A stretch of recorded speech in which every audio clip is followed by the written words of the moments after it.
Salut David, comment ça va? Ça va? Ça va et toi? Très bien, merci. Merci de nous accueillir ici, au stade du Red Star, au stade Bauer. Vous êtes les bienvenus. Merci beaucoup. Est-ce que tu peux nous expliquer un petit peu pourquoi on est là?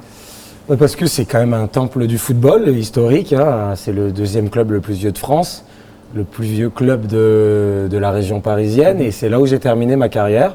Et j'ai commencé une nouvelle carrière en tant que directeur créatif et brand manager de ce club. Est-ce que tu peux nous expliquer ton rôle en tant que brand manager justement? Oui, je sais qu'avec le football, il y a tant de ponts que l'on peut construire avec la culture dans le sens large. Donc, de par ma carrière et d'être toujours dans les stades, en écoutant la musique à l'échauffement, en regardant les maillots, en regardant les buvettes, en regardant toute l'histoire qu'il y a dans le foot que j'ai pu voir, je me disais que c'était bien peut-être de mettre un peu plus d'esthétique dans tout ça, et surtout, pourquoi le Red Star, c'est qu'il y a une telle histoire, j'ai une histoire incroyable au Red Star qu'on pouvait la raconter de différentes manières, et même jusqu'à la jeunesse du club. On s'occupe des jeunes avec un atelier qui s'appelle le Red Star Lab qu'on propose souvent pour les construire sur le plan culturel. Voilà, donc mon rôle est d'aller chercher peut-être l'ambiance, le lifestyle, la nouvelle collaboration, peut-être de mettre un nez sur le maillot, d'aller trouver toujours quelque chose qui détonne surtout, parce qu'on a quand même une culture quand même assez alternative. C'est quand même un club qui a été créé pour à un moment donné mélanger toutes les classes sociales à l'époque, qui a été créé par Jules Rimet. C'était une association de sport et de littérature. Donc toute cette histoire par rapport à toutes mes passions que j'avais pendant que je jouais, où j'avais toujours les yeux rivés dans le magazine, j'étais un dingue de magazine. Et je pense que tout ce que j'avais mis dans ma tête, à un moment donné, avec le président et l'histoire du club, on a essayé de raconter ça et de dépoussiérer toutes les archives qu'il y avait, tout ce qu'on pouvait raconter à notre époque moderne. Et à un moment donné, pas reconstruire le Red Star, mais d'apporter sa pierre à l'édifice. Ok. C'est pas hyper commun comme reconversion pour un joueur professionnel. Qu'est-ce qui t'a amené justement par là? Tu parlais de tes passions, c'est peut-être ça? En fait, c'est que pendant toute ma carrière de footballeur, j'étais presque, je m'entraînais, je jouais, mais l'autre partie de ma vie, elle était dédiée au cinéma, aller au musée, aux expos, au voyage, à la mode, à la musique, mais tout vraiment d'une manière obsessionnelle. Okay. C'est pas juste un petit passe-temps. Quand j'aimais la musique, j'ai acheté le clavier que Pharrell avait, Timbaland avait, parce que j'étais fou de musique. J'avais un pote qui faisait du son, qui m'a appris. Dès que je me passionnais pour quelque chose, je le faisais d'une manière boulimique. Okay. Donc, je suis sorti déjà pendant ma carrière, j'avais je partais dans différents endroits, j'avais une autre manière de m'exprimer dans ma vie personnelle.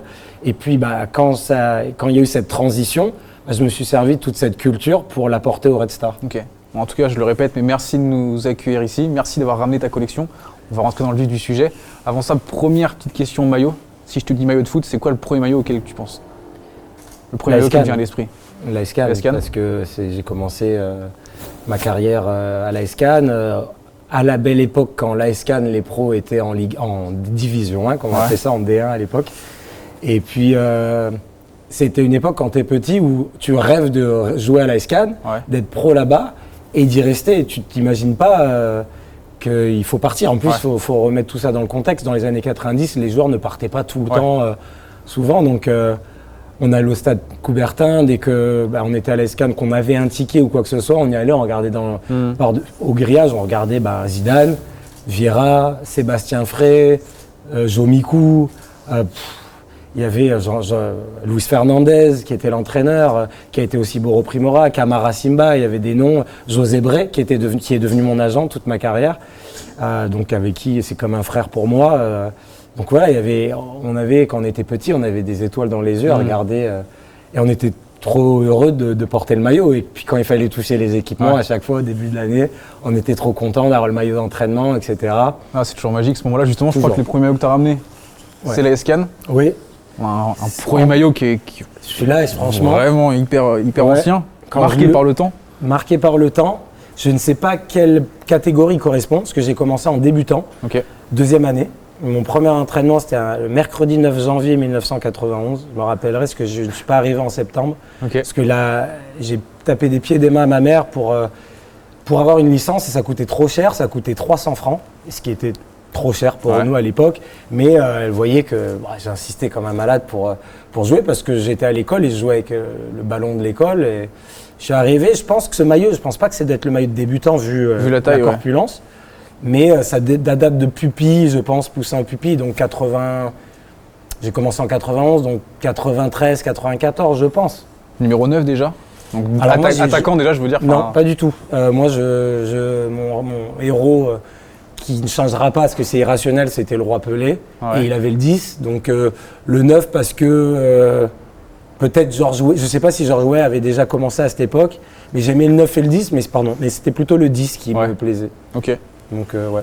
Ça devait être certainement, des fois, on changeait de numéro pour... Exactement. On est 9 aujourd'hui. Et donc déjà à l'époque, on gardait les maillots à la fin de la saison? Ou c'était... Je pense plutôt que c'est ma mère qui, quand je suis allé chez elle, parce qu'elle habite toujours dans le sud, à un moment donné, elle a ouvert des cartons et j'avais des maillots encore plus petits que ça. Ouais. À l'époque, quand mon beau-père était en vie, c'est pour ça qu'il y a des maillots qui me font penser à mon beau-père là, où j'avais des maillots du Dynamo de Kiev en coton. Okay. Parce que mon beau-père aimait Blokin, un joueur qui allait super vite. Je jouais avec des maillots assez particuliers à l'entraînement. Ouais, c'est vrai qu'on a un autre maillot. Ouais. Ça, c'était un de mes maillots. Il est troué de partout tellement je le portais à l'entraînement. Parce qu'à Cannes, quand c'était les entraînements, l'entraînement général, on avait le droit de porter n'importe quel maillot. Okay. Et mon beau-père aimait tous les clubs allemands, les clubs de l'Est, parce qu'il venait de Metz, à côté de la région de Metz. Et il me parlait toujours de Karl-Heinz Rummenigge. Et donc on avait des cassettes à l'époque, on regardait les Coupes du Monde de 90, 86, je pense 82, 86. Et à chaque fois qu'il montrait Rummenigge, je ne sais pas pourquoi, j'aimais bien aimer les joueurs que mon beau-père aimait.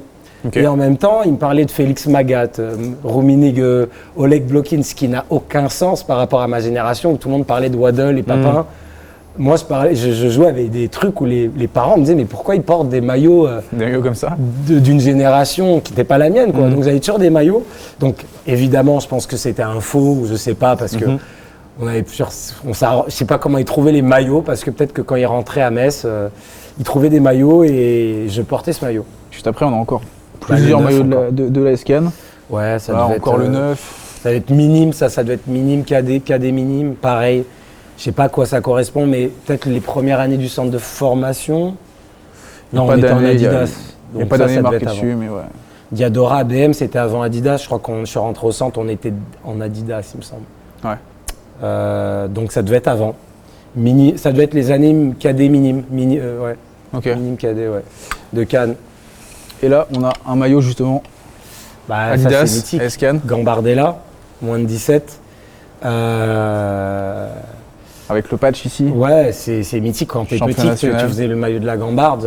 Juste tu disais la Gambarde, quand on avait 15 ans, les moins de 17 ans pour nous c'était les plus grands. Faut mettre tout dans le contexte. Il y avait un truc de 1 an ou 2 ans de plus que quelqu'un. On baissait presque les yeux, on devait cirer leurs chaussures des fois. Il y avait toujours l'année où il y avait un bizutage au début, mais qui n'était pas violent. Mais on était dans un truc au centre de formation de Cannes, qui était à cette époque le meilleur centre de formation de France dans les années 90. On était dans un truc où de la Gambardella, rien que d'y penser maintenant. Je me rappelle quand j'avais 14-15 ans, on disait un jour je jouerai la Gambardella. Et on l'a joué, on n'avait pas fait grand-chose. En moins de 15 ans, on est parti en finale de championnat de France. On a perdu contre le Havre 2-0. Et je ne sais plus ce qu'on a fait. Je ne sais plus où on s'est arrêté, mais bon, c'est vrai que... Et moi, mon numéro favori, c'est le 7. Okay. Même si j'aime le 10, le numéro de ma vie, j'ai toujours aimé le 7. Okay. Alors oui, ceux-là, pourquoi j'ai pris ceux-là et en même temps, pardon, mince, le short est tombé. Pardon, mais bon. Ça, c'est les maillots que mon beau-père m'avait offert avec sa famille. Comme il était de Metz, alors je sais pas où il est le maillot, il est derrière. J'avais short, maillot, chaussettes et le survêt de Metz. Et quand j'étais petit, le bordeaux était une de mes couleurs favoris. J'aimais trop cette couleur. Et donc, quand j'allais à l'entraînement, j'étais trop fier de porter mon kit du FC Metz. À l'époque, je crois que de Castendutch, etc. Isaias. C'est notre époque. Et celui-là aussi, parce que comme il était à Metz, mon oncle m'avait, je crois, offert ce maillot. Et c'était marrant parce que les maillots allemands, les noms étaient en dessous. Toujours. Et il m'avait offert ce maillot, donc je sais pas de quelle époque c'est, mais c'est d'US, donc je devais avoir 13-14 ans. Je saurais même pas te Et dire. j'étais trop fier d'aller à l'entraînement avec, pareil, chaussettes, shorts, maillot. Donc à l'entraînement, je mettais toujours les 2 maillots du Bayern, un des maillots du Milan, mais je sais pas où il est. Il y a celui-ci qui est là. Ah bah voilà, tiens, alors celui-là, je vous ai expliqué pourquoi j'avais aussi ce maillot, Georges Weah. Moi c'était, bon, il y avait Ronaldo, il y avait Pelé, etc. Mais alors Georges Weah, j'étais fasciné par ce joueur. C'était l'idole. Ouais, c'était vraiment, et je pense que ce maillot vient de Vintimille, je crois que ça doit être un faux, celui du Milan. Ouais. Mais PSG, je sais pas de quelle époque ça date, mais moi, où allait Georges Weah, le club, je regardais le club.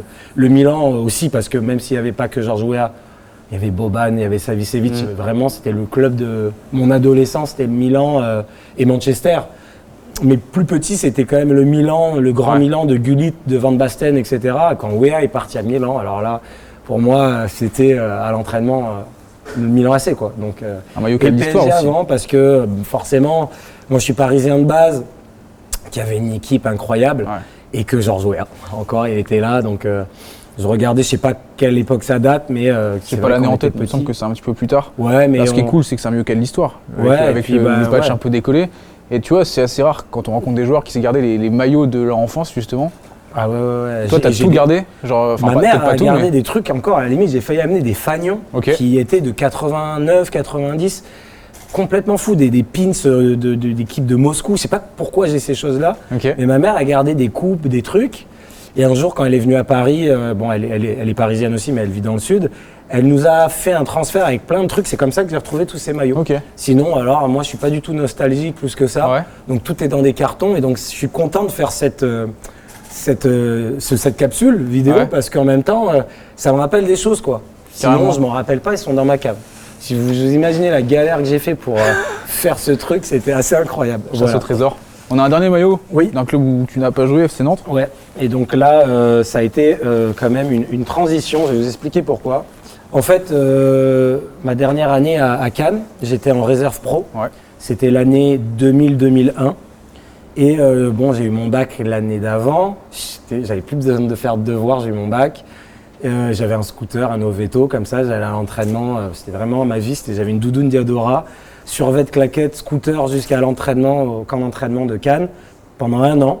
Et j'ai fait une super année. Mon entraîneur s'appelait Michel Dussuyer, qui était le directeur du centre aussi, qui était un super gardien à Cannes. C'était un pro qui est maintenant l'entraîneur de, je ne sais plus quelle sélection nationale. Et à la fin de l'année, José Bré, qui était un joueur pro de Cannes, va voir mes parents pour dire votre fils a du talent. Je pense que voilà, il est en réserve pro, mais à mon avis, je vais amener des clubs. Je sens que ça sent bon pour lui, parce qu'il a du talent. Et donc, je fais une année où je marquais but sur but. Et alors pour rappeler, parce que tout à l'heure tu parlais des numéros, j'aime des numéros, mais sur un terrain, j'étais un peu un joueur, mais comme Djorkaeff, pas de poste. Je courais partout, donc je pouvais déclencher une action et faire gagner une action, mais en même temps, avec moi, c'était un peu le danger. Je pouvais basculer le match d'un côté ou de l'autre, mais bon, en tant que jeune, je basculais souvent le match du bon côté. Et donc, à la fin de les 3 derniers mois, José s'occupe de moi, voit mes parents, mon beau-père était encore en vie, et donc il y a des clubs qui viennent, et à chaque fois je marquais des buts, et à la fin de la saison, forcément la Cannes voulait me re-signer, mais le club descendait en national. J'avais un contrat qu'on appelait d'animateur sportif, j'avais pas un contrat d'espoir ou d'aspirant, et donc là, il y a Sunderland qui vient me voir, Nantes qui vient voir, je crois que le PSG aussi, Fulham aussi, je ne sais plus comment. Marseille aussi, bon, mais moi, tout ça, je le suis de loin, je vais juste jouer au foot. Et Nantes termine champion de France. C'est le dernier titre de Nantes. Et Cannes et Nantes, il y avait un peu un jeu similaire dans le centre de formation. Nous, on nous a appris à jouer qu'au sol. Donc, c'est vraiment un très beau jeu à développer. Et mon agent me dit, bon, Nantes te veut, on prend l'avion. Moi, surexcité, je prends l'avion avec mon beau-père, qui était encore en vie, parce que quelques semaines après, il décède, avec mon agent, mon beau-père et moi, et on atterrit à Nantes. Je me rappelle de ce genre de long pont en sortant de l'aéroport, un genre de long pont comme ça, et on rencontre Budzinski, qui était le directeur sportif et qui est un grand nom du football de l'époque. Et Budzinski nous prend dans les bureaux et il vient pour un peu, je ne veux pas parler séduire, mais on dit bah tiens voilà, il nous montre le centre de formation, le stade. Ouais. Donc moi je me voyais déjà. Ouais. Je m'y voyais, Nantes champion de France, ils me veulent. Je m'y voyais déjà et donc ils m'offrent ce maillot de Salomon Olimbé qui était un super joueur. Et donc ce maillot, il est très important pour moi parce que je rentre dans l'avion, les vacances se passent. Dites-vous que j'avais 18 ans et pour moi le club français, le meilleur club français me veut quoi. Donc je tanne José pendant tout l'été quand lui, son bureau avec mon agent anglais, ils étaient associés, ils étaient à Monaco. Quand on faisait des allers-retours, je vais à Nantes, mais attends, Sunderland te veut. Et le dernier match que j'avais fait, sur une mi-temps, un des entraîneurs de la réserve dit à Sunderland, lui il faut le prendre, pas à l'aveugle, mais il faut le prendre. C'est sûr qu'il faut le prendre. Mais moi j'étais réticent. Ouais. Et je suis allé à Nantes, je suis allé à Sunderland à contre-cœur. Okay. Voir les installations. Vraiment, c'est pas que je voulais pas aller à Sunderland, je voulais aller à Nantes. Et donc, j'arrive à Newcastle, on prend le chauffeur, et là, je vois le parking de Sunderland, le stade, ça s'appelait Stadium of Light. Ouais. Je vois le stade, la porte du stade, il y avait des flammes sur les deux côtés, comme un château au Moyen-Âge. Ça m'a remarqué ce truc. Je suis allé dans le stade, je me dis, mais c'est quoi ce truc? Je vois le stade, 48 000 places, il me semble. Et donc là, je crois que j'ai été conquis par le stade, par l'instinct, parce que moi je suis très instinctif. Ça m'a touché et c'était le mi-juin, fin juin. Et le 2 juillet, j'étais à la plage avec mon pote Ludo, un de mes meilleurs amis. On était à la plage à Cannes et là, je lui dis, je fais quoi et tout. Et je sais pas, je dis, tu sais quoi, vas-y, je vais à Sunderland. Je sais pas pourquoi, dans l'instinct, j'y vais, j'appelle mon agent, je dis, tu sais quoi, vas-y, j'ai fait mon choix, je vais à Sunderland. Voilà le maillot qui a presque tout basculé. Okay. Et je suis parti en première ligue, vraiment serviette à la plage avec mon pote, en train de dire je pars à Sunderland et on verra bien quoi. Je sens qu'il y a un truc parce que j'aime trop la première ligue. Ok. Voilà. Là, c'est la partie française. C'est marrant parce que quand on pense à la première ligue, on pense pas forcément à Sunderland. Peut-être qu'à l'époque c'était différent, la renommée de Sunderland. Mais non, mais bon, en même temps, j'étais un petit jeune de la réserve d'un club qui descend en national. Ouais. Donc déjà, d'aller être en pro dans un club de première ligue, c'est qu'il y avait des clubs qui se disaient, bon, lui, il va pas rester en national. Ouais, dans un plan étape par étape voilà. aussi. Et donc, à ce niveau-là, avec certains autres clubs qui étaient assez intéressés, moi, je marche souvent à l'instinct. Des fois, je me pose pas plus la question que ça. J'ai jamais pensé, quand j'entends plan de carrière, je n'ai jamais, ça n'a jamais existé dans mon cœur ce truc de plan de carrière. Je suis parti à Sunderland, voilà. Et donc là, le maillot d'après. Peut-être juste un petit mot sur la SCAN. La SCAN qui redescend, peut-être un peu de déception, on va dire, de ne pas avoir pu faire un match en pro à cause de... Oui, merci d'avoir souligné ça. Oui, parce qu'on rêvait tous, quand tu es au centre de formation de Cannes, d'être pro à Cannes. Il faut comprendre qu'à cette époque, on parle de grands noms tout à l'heure, mais il y avait des joueurs comme... je sais pas, il y avait un joueur qui s'appelait Samir Beloufa, Adel Boutoba, Peter Luxin qui a quand même fait une carrière au PSG, mais par rapport au talent, il y avait des joueurs qui sortaient pour sortir pro du centre de formation. Il fallait s'accrocher parce que du gardien à l'attaquant au remplaçant, le niveau de moins de 15 à la réserve était hallucinant. C'est vraiment, il y a eu à un moment donné une sorte de sélection qui s'est faite aussi peut-être par rapport à l'obsession. Moi, je suis quelqu'un qui a des tocs. Et pour moi, le foot est aussi une sorte de trouble obsessionnel compulsif, comme beaucoup de choses, qui font que je dormais avec mes crampons, j'avais un truc... j'allais tout seul avec mon ballon, Olivier Tom. Le dimanche, il pleuvait à Cannes. Il pleuvait rarement, mais même les jours pourris, je prenais mon ballon sale, j'allais tout seul taper le ballon pendant 4 heures, non pas pour progresser. C'était pas de la progression pour moi. C'était juste que j'aimais le foot comme Olivier Tom, comme Olivier Hatton. C'était mon ballon, c'était mon amour, quoi. Et donc, je pense que c'est ça qui a fait la différence, parce que les autres étaient tout aussi talentueux dans leur poste. Mais en plus, à Cannes, le truc qu'il faut dire la vérité, c'est que c'était un centre de formation où tu avais tellement de talent, mais tu pouvais partir en vrille très vite. Parce que le soleil, les boîtes, les filles...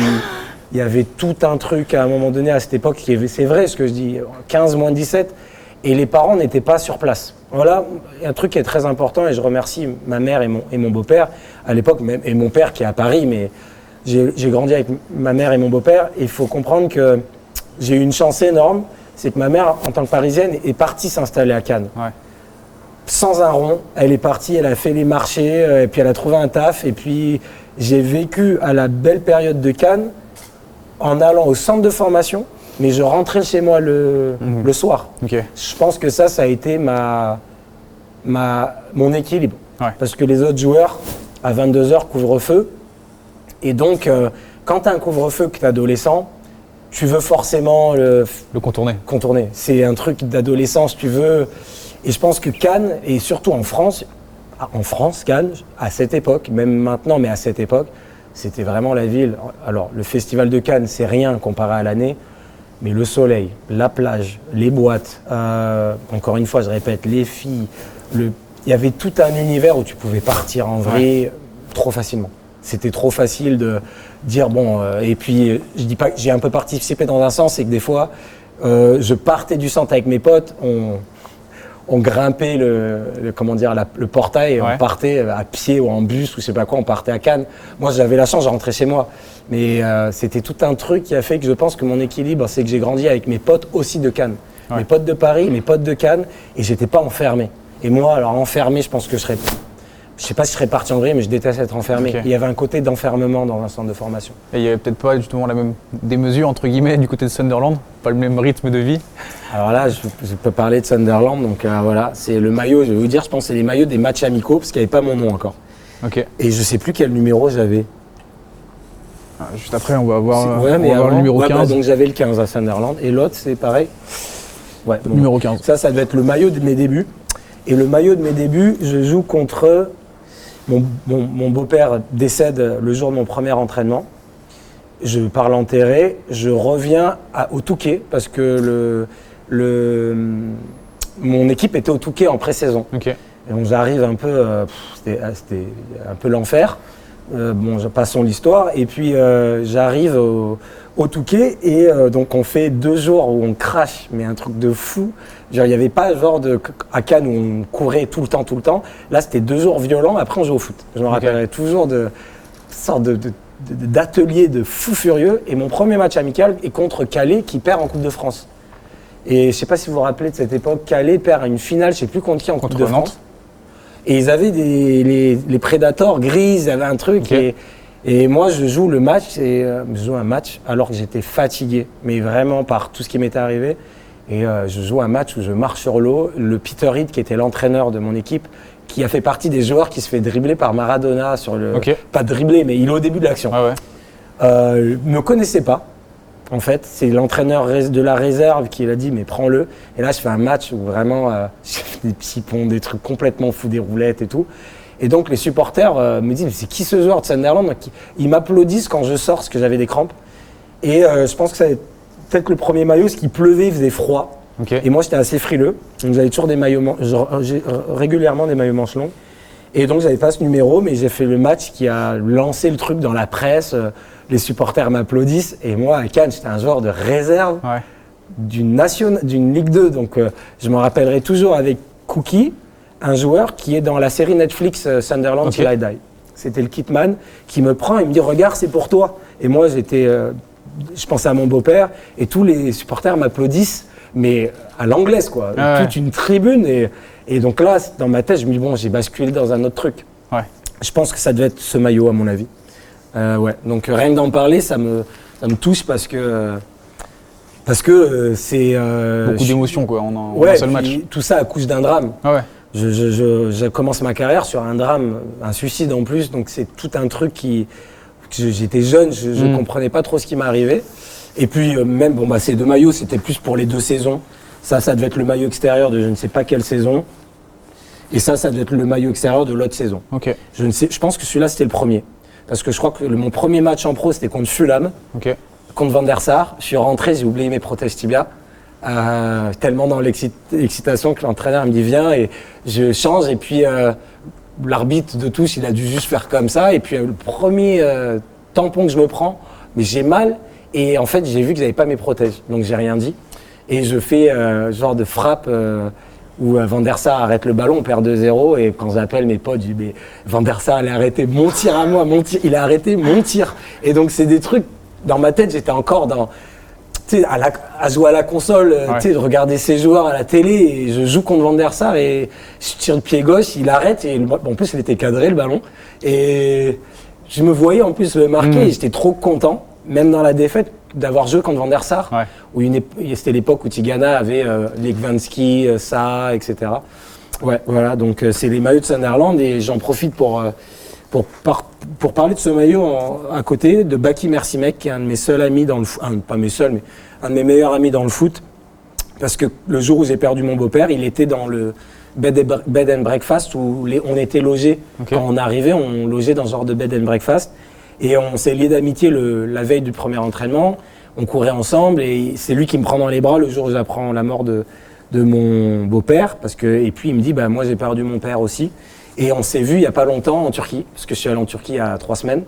Et ça faisait 5 ans que je ne l'avais pas vu. Et Baki, c'est comme un frère pour moi, quoi. Donc c'est un joueur qui a joué au Beşiktaş, Gençlerbirliği, qui venait du centre de formation de l'Ajax d'Amsterdam, quand moi je venais du centre de Cannes. Donc voilà, c'est un de mes amis et ça me touche de voir son maillot. Petite anecdote sur ce maillot, je vois qu'il y a l'étiquette. Ouais, l'étiquette, parce que à l'époque, Première Ligue, je pense, avait tellement d'oseille, à mon avis, qu'à chaque match, on avait 2 maillots. Et ça devait être un des maillots que je n'avais pas utilisé des 2 matchs. Et forcément, à l'époque, on prenait toujours les maillots. Je ne sais même pas si c'était encore déduit de ton salaire à cette époque. On avait tellement de demandes. C'est peut-être pour ça que j'ai l'étiquette, parce que c'est un maillot de la deuxième mi-temps que je n'ai pas utilisé, que j'ai gardé. Voilà. Donc, pour la petite histoire, maillot Nike, Sunderland maillot Nike. Est-ce que le siège de Nike était à Sunderland? Est-ce que le siège européen, il a été à Sunderland? Est-ce qu'il y avait un lien avec ça, une relation particulière avec Nike en étant à Sunderland ou pas du tout? Je m'en rappelle maintenant que tu me dis ça. Ouais. Alors, je me rappelle d'une personne qui s'appelait Dave Bowman, un Irlandais. C'est marrant que tu me parles de ça parce que je vais enchaîner avec la paire de crampons. Parce que je me rappelle maintenant de ce truc de Sunderland, Nike. C'était leur premier siège européen en fait, et du coup, Sunderland était la première équipe Nike ça, je le savais en Europe. Voilà. Ah bon? Exactement. Ça, je pensais que c'était Arsenal. Non, c'était... tu vois, comme quoi on avait quand même des bêtises, on coupera au montage, mais normalement c'est bien ça. Non, je pense, parce qu'il n'y avait pas beaucoup de clubs Nike à l'époque, il y avait beaucoup d'Umbro et de je sais pas quoi, donc... Et ça remonte même à encore plus tôt que ça, hein. C'était dans les années peut-être 80. D'accord.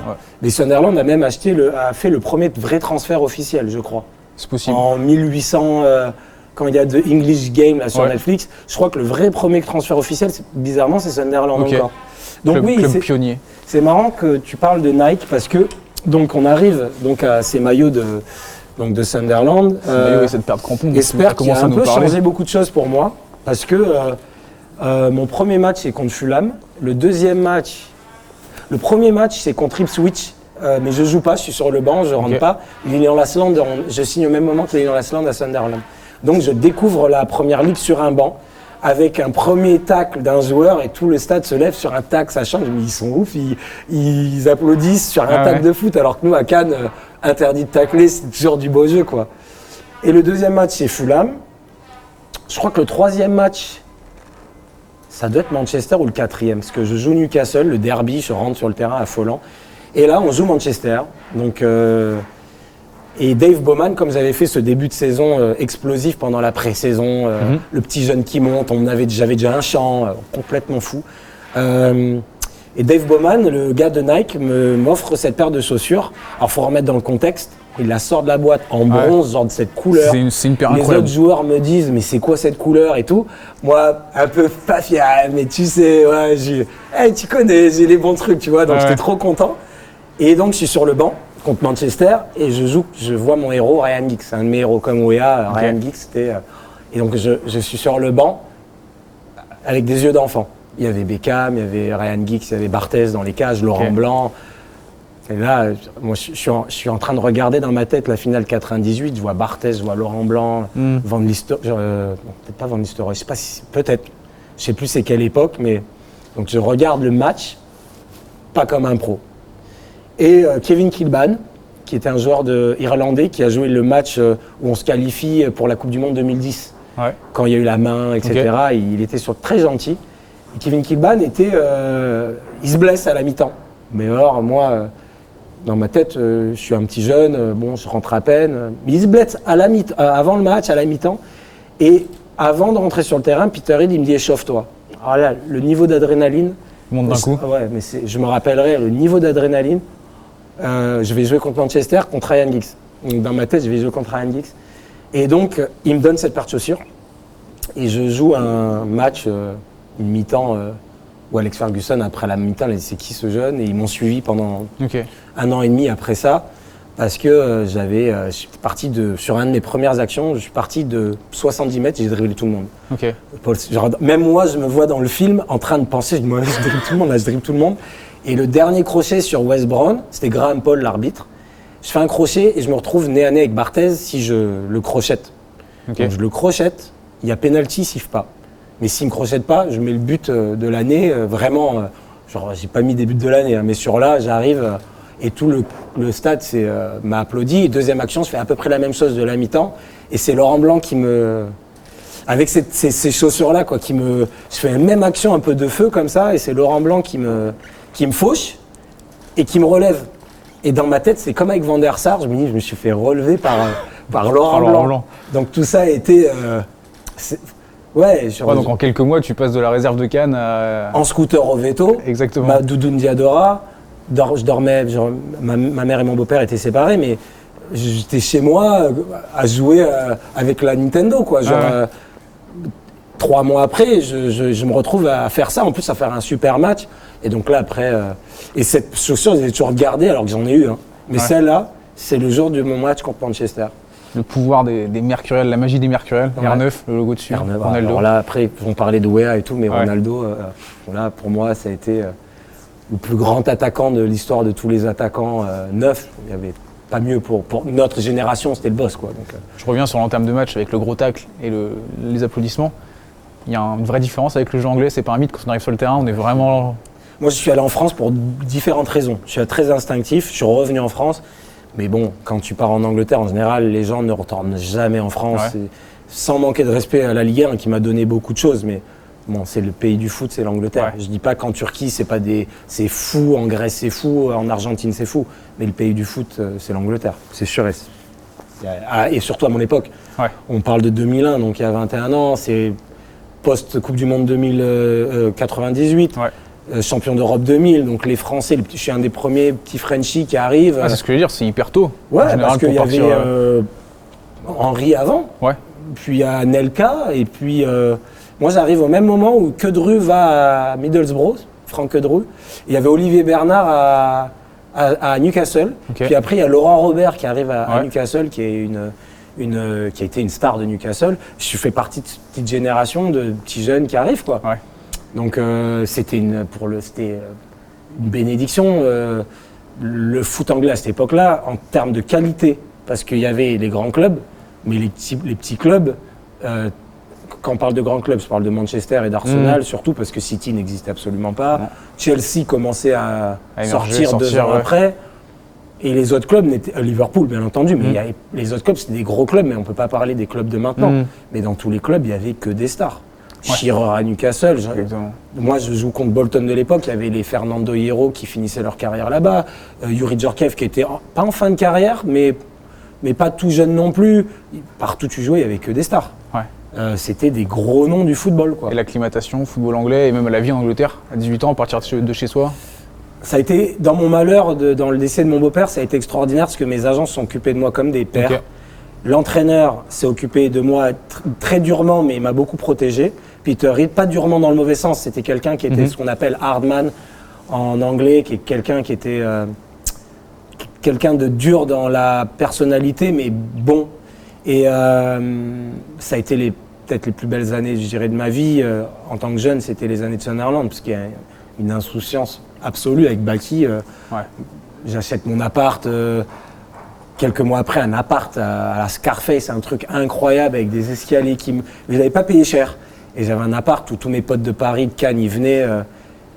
Non, l'acclimatation, j'avais besoin de mes potes. Ma mère venait de temps en temps, mais elle travaillait encore.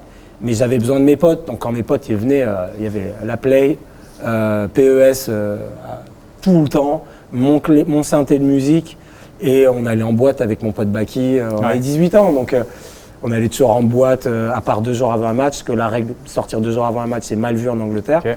Mais on était toujours en train de... On était jeunes. Franchement, rien d'y penser, c'était des années d'insouciance absolue. On jouait... moi, je jouais en plus de Cannes.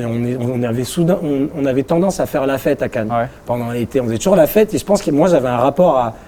Pas flamber, mais on n'avait pas de thunes, mais on aimait bien aller dehors. Et j'étais trop content pour aller jouer. J'étais heureux, quoi. C'était un truc de liberté absolue. Ok. Donc, non, j'étais... des belles années. On t'a en face de toi un fan de Manchester. Là, je vois tout ce rouge, je t'avoue que ça me fait rêver. Bah ouais, donc... Comment ça se passe? Parce que tu dis que tu fais un gros match contre Manchester, ils te suivent pendant 1 an et demi, tu les rejoins.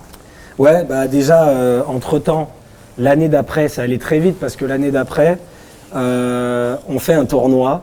Parce que je râlais avec mon agent parce que je voulais être attaquant et je voulais être attaquant et il me mettait toujours milieu droit. Ok. Et côté un peu arrogant français, je suppose, de l'époque, je dis à mon agent, moi je veux jouer attaquant. Dis à l'entraîneur, je joue attaquant. C'était au Touquet, la 2e saison. On fait notre premier match contre Amiens et je dis, tu verras, je vais marquer des buts. Et je joue mon premier match, première mi-temps, il me met titulaire. On faisait qu'une mi-temps chacun. On gagne 1-0, je suis attaquant, je marque. J'avais vraiment confiance en moi. Et donc je regarde mon agent, je dis tu vois.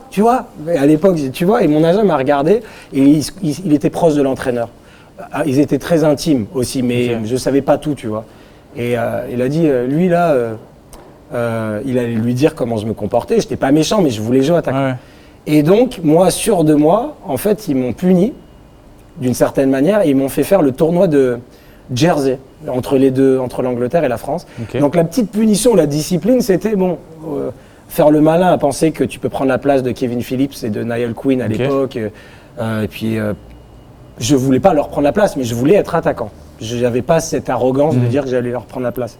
Et je fais le tournoi international de Jersey où il y avait Sporting Lisbonne, Barça, Manchester United, Sunderland et Tottenham.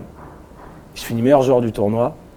Donc la punition, quelque part... À l'unanimité, on gagne la finale contre Barça. Donc il y avait, je crois qu'Alex Ferguson était venu voir le tournoi parce que on avait fait 3 poules et une finale ou un truc.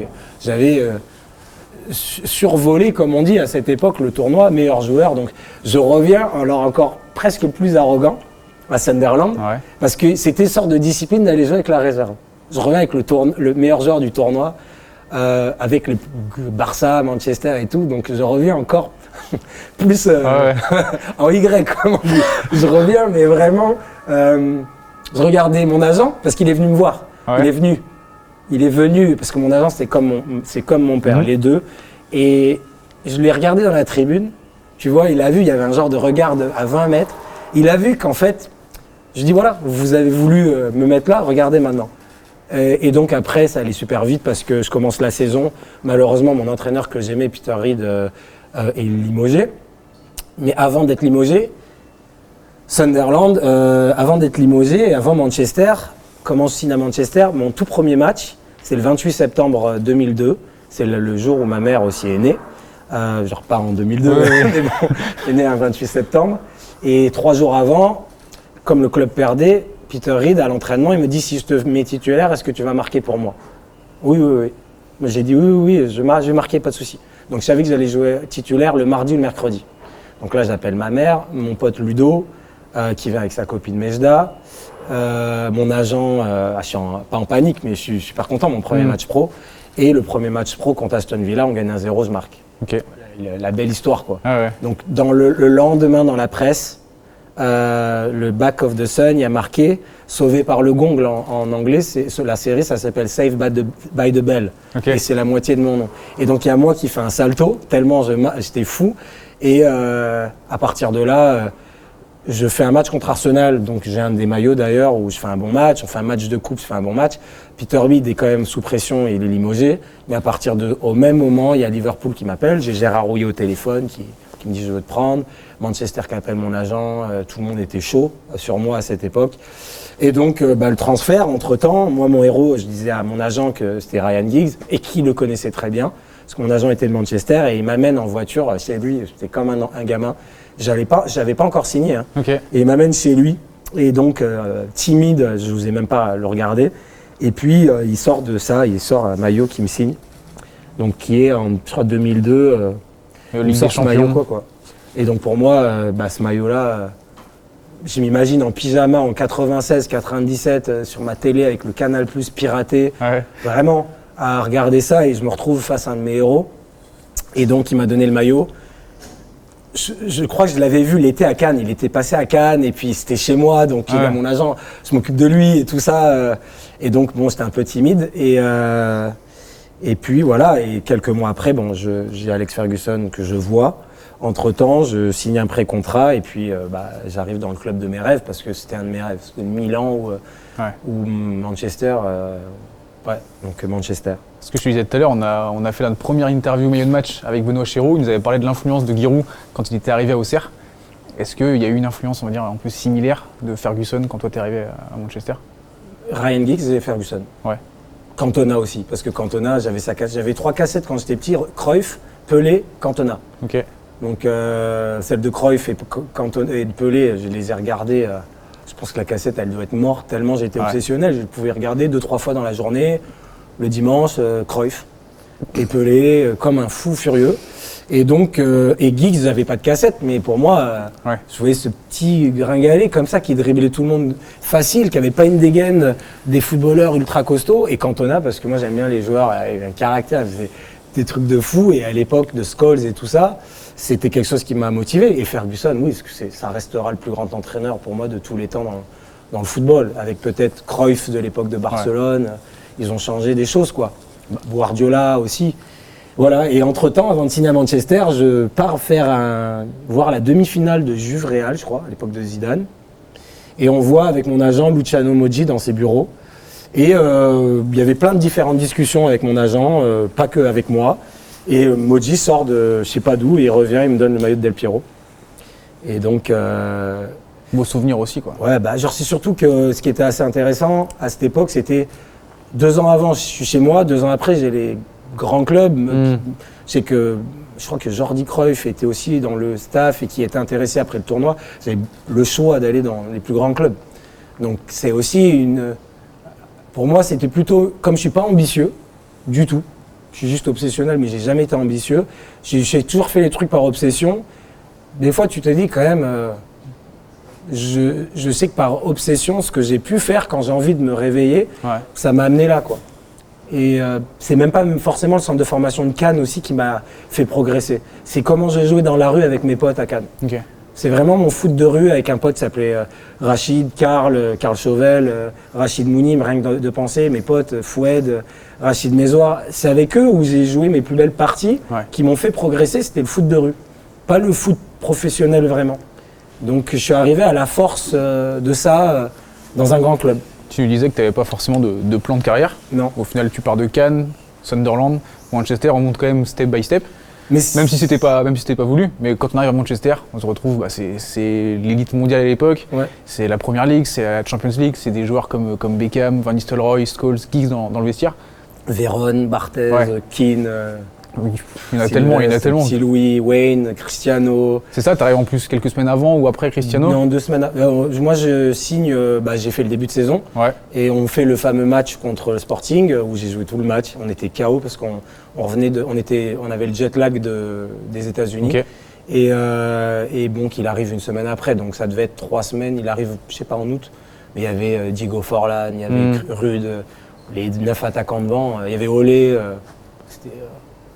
Il y avait tout le monde, quoi. Comme ça, là, si tu devais en citer un seul, celui qui t'a le plus marqué? Ryan Giggs, parce que c'est irrationnel. Mais après, en termes de joueur le plus facile que j'ai vu de toute ma vie, Véron. Ok. Je pense que. Et Paul Scholes, c'est le plus gros cerveau, genre le plus le genre le plus. C'est incroyable. On entend tout le temps le débat Scholes, Lampard, Gerrard. En termes de vision du jeu, Scholes est dans... Un jour, apparemment, Zidane, on lui a demandé ça fait quoi d'être le meilleur joueur du monde. Il a dit demander à Paul Scholes. En termes de vision du jeu, Paul Scholes, c'est inégalable dans les joueurs avec qui j'ai joué. Mais en termes de facilité, Véron. Okay. Un jour, la première année, on fait une tournée aux États-Unis. Et on était dans le quartier général de Nike, à Portland. Okay.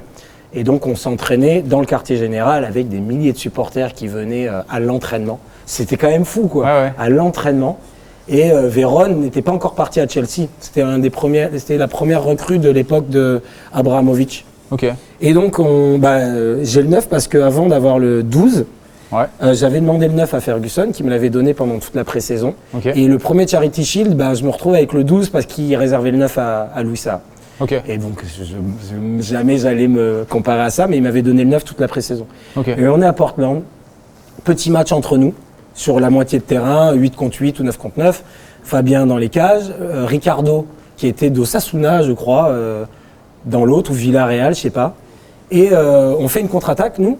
Et la contre-attaque, elle va très vite. Il y avait Quinton Fortune, à l'époque, qui était sur la gauche. Contre-attaque, Quinton Fortune est à gauche sur au niveau du corner. Et comme c'était à mi-terrain, les cages étaient donc sur l'arc de cercle et l'autre sur les cages normales. Et il fait un centre tendu comme ça. Donc moi, j'arrive pour me jeter dans la fausse surface de réparation. Et Juan Sébastien Vérone, il arrive aussi.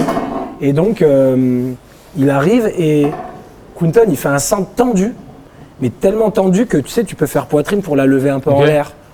Tellement elle est tendue, donc il la lève un peu. Et moi, je suis juste à côté de lui. Et au moment où il la lève, il regarde vite fait le gardien. Et au moment où il la retourne, il fait coup du foulard en demi-reprise du volet, de volet. Et pas forte, mais un peu en feuille morte comme ça, mais pas non plus trop lente. Et lucarne opposée, le gardien en plus qui saute, donc tout est beau, tu vois le gardien qui saute, tu ne peux pas la prendre. Lucarne opposée, à 18 mètres des cages, 20 mètres des cages. Et donc là, les supporters nous en tant que joueurs, on se regarde tous. Alex Ferguson regarde, on se regarde tous et il y a une sorte de clappement doux, tu vois, où on est tous là en train de. J'ai jamais vu un truc comme ça. Et tu regardes l'action et la facilité dans tout ce qu'il faisait. Ouais, il était, tu vois, les demi-reprises les transversales en demi-reprise de volée. Il jouait avec un chewing-gum dans la bouche, les chaussettes baissées, il avait un strap, des chaussures ASICS, un flow. Tout. En plus, c'était un beau mec et tout, tu vois, il avait un flow trop facile en fait. Pour moi, c'est vraiment le joueur le plus facile. Cristiano, à l'époque, il venait d'arriver, donc c'était pas le Cristiano maintenant. Et il y avait d'autres joueurs, Wayne Rooney, Génie, Louis Saha, un des joueurs les plus complets avec qui j'ai joué de ma vie. Mais trop de joueurs. C'est ce que j'allais dire, tu as quand même vu l'éclosion de joueurs incroyables. Wayne Rooney, Cristiano Ronaldo. Ça se voit dès le début que c'est un cran au-dessus. Wayne Rooney, on le voyait parce qu'à Everton, il avait fait en un an, il avait fait un carton. Cristiano, on ne savait pas. Ouais. Il n'y avait pas des YouTube et des Instagram et tout ça pour voir. On a entendu parler. Et sur le match, on se dit, ah ouais, il est chaud quand même. Mais après le match, dès qu'il est arrivé, bon, il était tout jeune. Il était pas timide, mais on était à côté dans les vestiaires. Il n'était pas timide, mais forcément, il est discret quand il arrive. Mais bon, comme il a un bon sens de l'humour et c'est un petit clown aussi, ça allait assez vite, tu vois. Mais c'était dans l'équipe dans laquelle on avait. Il y avait des grands joueurs de partout. Ouais.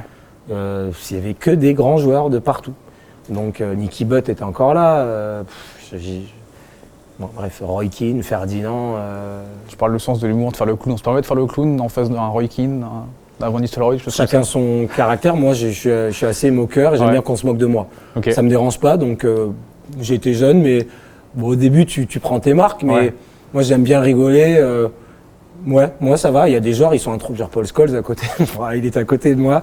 Il y avait Ryan Giggs, Paul Scholes,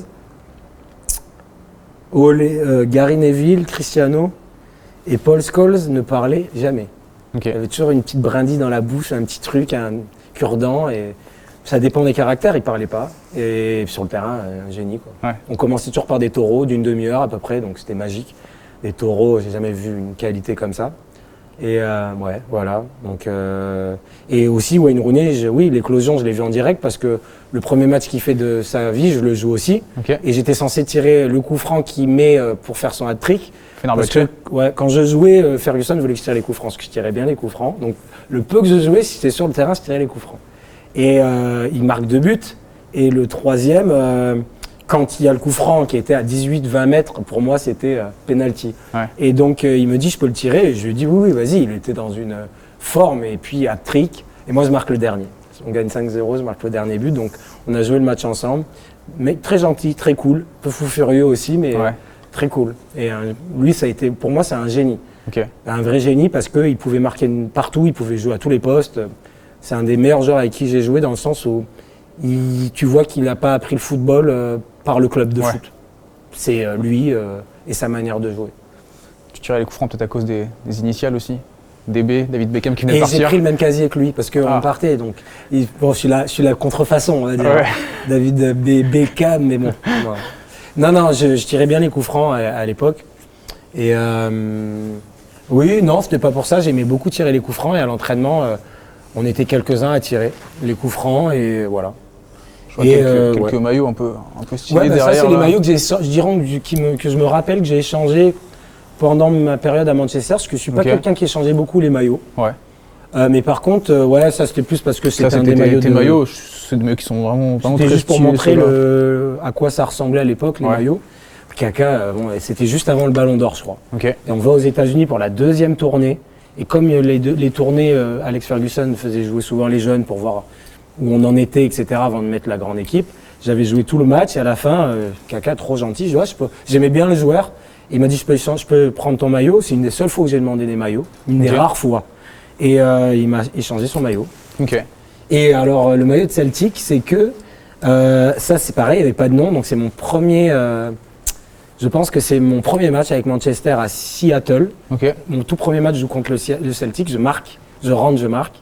Et il y a quelqu'un qui me dit, est-ce que je peux échanger le maillot avec toi? Parce que j'avais fait une bonne rentrée. Je ne sais plus qui c'est. Et j'ai changé mon maillot. Okay. Et je pense que le maillot noir aussi de Manchester qui est là. Maillot neuf, sans numéro derrière. C'est que c'était la tournée. Ça devait être la première année, ça devait être la tournée. Et tu parlais après de l'arrivée de Louisa. Ici, on a le maillot Community Shield. C'est peut-être à ce moment-là que tu as laissé le numéro. Peut-être. Non. Il n'était pas encore arrivé. Okay. Mais il l'avait mis de côté. Okay. Mais il m'avait donné le 12. Et j'avais joué tout le match contre Arsenal de l'époque où Fabregas était son premier match. Okay. Il avait 16 ans et je crois qu'on avait perdu 3-0, il me semble. C'était un peu les jeunes de Manchester avec 2-3 grands noms de Manchester. C'était à l'époque, il y avait les jeunes d'Arsenal aussi, avec Van Persie qui venait d'arriver, Mathieu Flamini, etc. Et donc je crois qu'on avait perdu, il me semble, de tête. On parlait de la paire de Nike tout à l'heure avec le siège à Sunderland. On a une deuxième paire ici, une paire d'Umbro, dont le siège était à Manchester aussi. Est-ce que tu parles un peu de cette paire? Je t'avoue que je ne l'ai jamais vue. C'est vrai, parce qu'elle est improbable. Il y a une marque qui est très connue qui s'appelle Evisu, mais très très connue du peuple anglais. C'est une marque assez hype à l'époque, je ne connaissais pas quand je suis arrivé en Angleterre, il y avait tout le monde qui avait ces jeans. Et un jour, ils ont fait une collab et ils l'ont vendue dans les boutiques Size. Okay. Et je crois que Size vient de Manchester, il me semble. Et à l'époque, Size n'était pas comme maintenant, comme aujourd'hui, partout. C'était vraiment un petit truc, un pop-up qui était dans Selfridges, une genre de galerie Lafayette printemps anglais qui s'appelle Selfridges, à Manchester. Et comme moi j'aimais bien la mode, les beaux objets, j'aimais vraiment acheter des beaux objets ou des trucs rares. Quand je les ai vus, que je connaissais Visu, je me suis dit mais c'est quoi cette paire? Je les ai toujours prises au cas où. Et le au cas où, pourquoi on fait la transition si on commence peut-être à parler de ces maillots-là. Bon, il devrait, on va parler d'un truc, mais ça a été mon premier maillot. Là c'est vraiment dans le désordre, mais quand j'ai signé à Nice. Okay. Entre Manchester et Nice, j'ai signé à West Ham. Juste pour vous expliquer l'histoire. J'ai été prêté à West Ham, mais je venais de me casser la jambe. Je suis arrivé jambe dans le plâtre. Je me suis cassé la jambe le jeudi 12 mai 2005. Opération le vendredi 13 mai 2005 à Manchester, une plaque, 8 vis. Et donc Alan Pardew, l'entraîneur, me veut quand même. Absolument, alors que j'étais blessé. Donc j'ai fait 6 mois à West Ham et ça a été... C'était infernal. Franchement, c'est pas un très bon souvenir à part le fait d'avoir vécu à Londres. Ouais. Parce que l'équipe tournait bien. J'étais avec Jérémy Aladière, si ça vous dit quelque chose, qui est un très très bon joueur, qui était prêté par Arsenal aussi. Et lui, il avait une pubalgie. Et il ne me faisait pas jouer, l'entraîneur, parce qu'il dit que... Je me rappelle qu'il avait dit que devant moi, entre un joueur en prêt et un joueur qui est sous contrat avec moi, je privilégierais toujours le joueur sous contrat d'abord. Mais je dis, mais pourquoi vous m'avez fait partir de Manchester J'aurais préféré peut-être pas gagner ma place à Manchester parce que c'était tellement compliqué. Mais, je sais pas, séduit par le projet, mais on en est arrivé et j'ai joué, c'est pour ça que voilà. Tu l'as ramené? Je l'ai ramené, mais pour moi, c'est vraiment une sorte de flash. Ouais. Tout ce que je me rappelle, c'est d'avoir vécu à Londres. Mais l'entraînement, tout ça, c'était un peu difficile. Et mon premier match, pourtant, je reviens de blessure, premier match en Coupe de France, en Coupe d'Angleterre, je marque. Je joue titulaire contre Liverpool, on perd 2-0, mais on s'est fait manger. Mais après, j'ai plus joué. Jérémy ne jouait pas non plus, alors qu'il méritait aussi un peu de jouer. Mais après, je respecte les choix de l'entraîneur. Et donc, j'ai dit à mon agent, je veux partir, j'en peux plus, je suis fatigué. Moralement, j'étais fatigué de rester là. Et la transition, pourquoi ça? Parce que Nice me voulait l'été. J'ai dit non, parce que je partais à West Ham.